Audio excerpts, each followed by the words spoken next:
Hello students, welcome to my channel. Solve करेंगे 6.1 question number 1। Figure दी गई है जिसमें लाइन ए बी और लाइन सी डी इंटरसेक्ट करती हैं एट पॉइंट ओ, और इसके अलावा यहाँ गिवन है angle A O C plus angle B O E is equal to 70 degree, और दूसरा हमें गिवन है angle B O D is equal to 40 degree.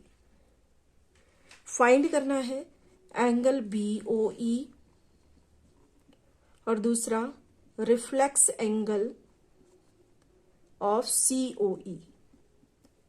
तो ये दो एंगल हमें यहां पर फाइंड करने हैं। तो यहां पर फर्स्ट लाइन में हमें दिया गया है कि दो angle A O C plus angle B O E is equal to 70 degree, और दूसरा angle B O D 40 degree. देखो एंगल बी ओ डी ये गिवन है 40 डिग्री। तो यहां पर अगर हम देखें ये वाला एंगल इस एंगल के इक्वल होगा। क्यों? क्योंकि ये वर्टिकली अपोजिट एंगल है। तो यहां हम लिख सकते हैं कि angle B O D is equal to angle A O C, that is 40 degree. ये 40 डिग्री है तो ये भी 40 डिग्री हो गया। क्यों? क्योंकि वर्टिकली अपोजिट एंगल्स हमेशा इक्वल होते हैं।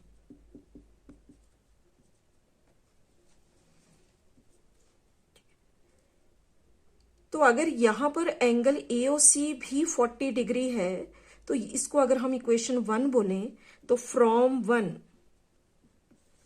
एओसी हो गया 40 डिग्री। तो इसकी प्लेस पे हमने इसकी वैल्यू पुट कर लेनी है।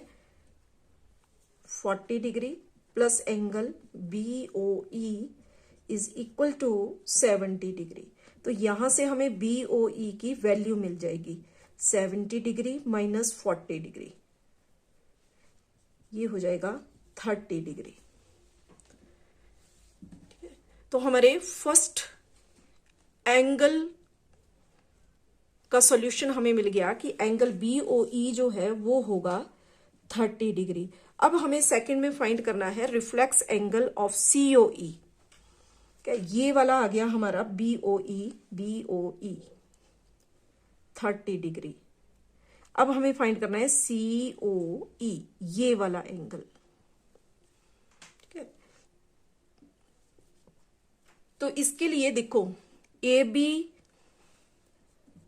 Is a straight line.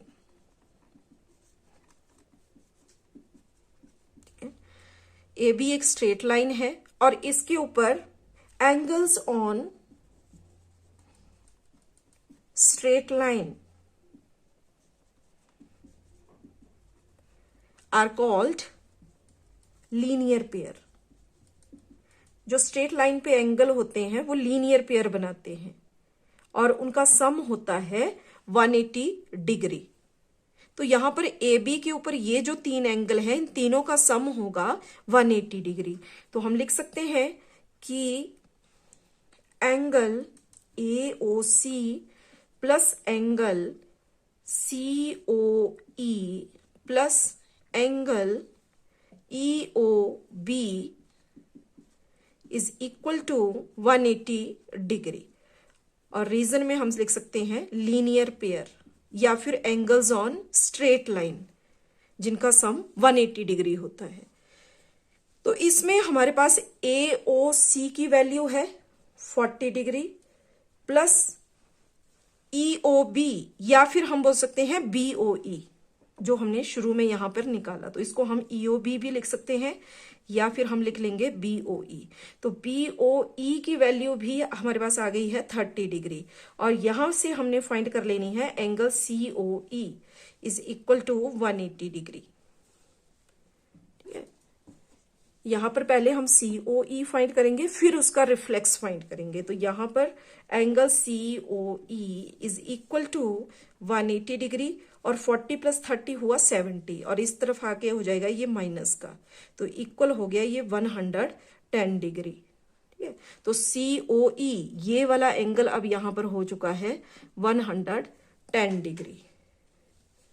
तो 110 यही है यहां पर COE, और COE का रिफ्लेक्स क्या होगा, मतलब COE को छोड़कर बाकी का जो ये वाला पार्ट सारा बचेगा यही कहलाएगा रिफ्लेक्स एंगल।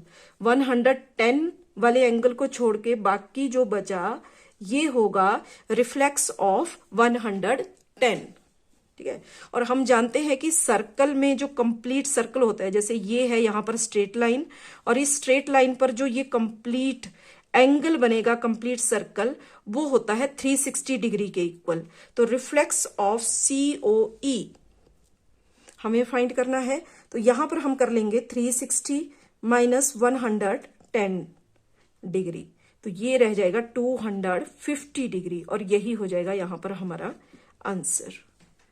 Thank you.